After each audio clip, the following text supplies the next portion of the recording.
দীর্ঘদিন পরে আসলে এই নির্বাচনটা হচ্ছে, সবাই ভোটের মাধ্যমে আমরা নির্বাচনে অংশগ্রহণ করছি। এর জন্য আমাদের সবার ভালো লাগছে আর কি। এই কমিটি থেকে আসলে আমাদের প্রত্যাশা হচ্ছে বা আমরা যেটা চিন্তা করছি সেটা হচ্ছে যে আমরা আসলে এই কমিটির মাধ্যমে আমরা এই প্রথমত হচ্ছে যে পেনিট্রেশন যে রেটটা আছে সেটা বাংলাদেশের খুবই কম।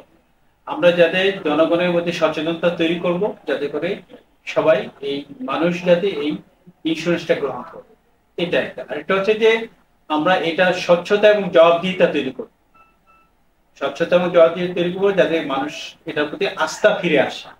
এবং আমরা আরেকটা যে কাজটা করতে চাইছি সেটা ডিজিটালাইজেশন।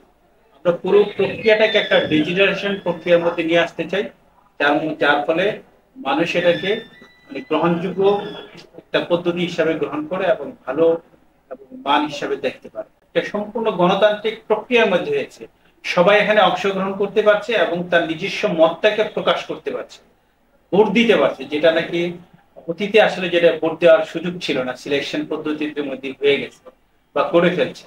কিন্তু এবারে কিন্তু আসলে আমরা সবাই ভোট দেওয়ার সুযোগটা পেয়েছি। সুতরাং এটা অন্যরকম একটা অনুভূতি এবং এটা আমার কাছে মনে হয় এটাই হচ্ছে একটা পারফেক্ট পদ্ধতি।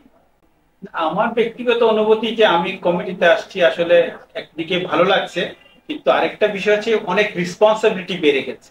এখন আমাকে আসলে এই কমিটির মধ্যে থেকে আসলে অনেক কিছু করতে হবে, যেগুলো আসলে এই বীমা সেক্টরে আসলে গ্যাপ গুলো আছে, মানুষের গ্রহণযোগ্যতাকে ফিরিয়ে আনতে হবে, ডিজিটালাইজেশন করতে হবে, এরকম আরো অনেকগুলো কাজ আছে যেগুলো আমাদের এই কমিটির মাধ্যমে করতে হবে। দায়িত্বটা আসলে অনেক বেশি বেড়ে গেছে। বীমা আসলে এমন একটা বিষয় যেটা অর্থ এবং সহায়ক শক্তি হিসেবে কাজ, জীবনের সহায়ক শক্তি।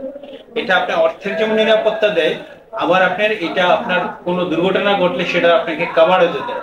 সুতরাং এটা কিন্তু আপনাকে দুইটা সুযোগ সুবিধা দিচ্ছে। ব্যাংকে আপনি টাকা রাখলে শুধু ব্যাংকের টাকাটাই ফেরত পাবে, কিন্তু এখানে কিন্তু আপনি টাকাটাও ফেরত পাচ্ছেন, প্লাস কোনো দুর্ঘটনা ঘটলে সেটার এগেনস্টে আবার আপনি কভারেজও পাচ্ছেন।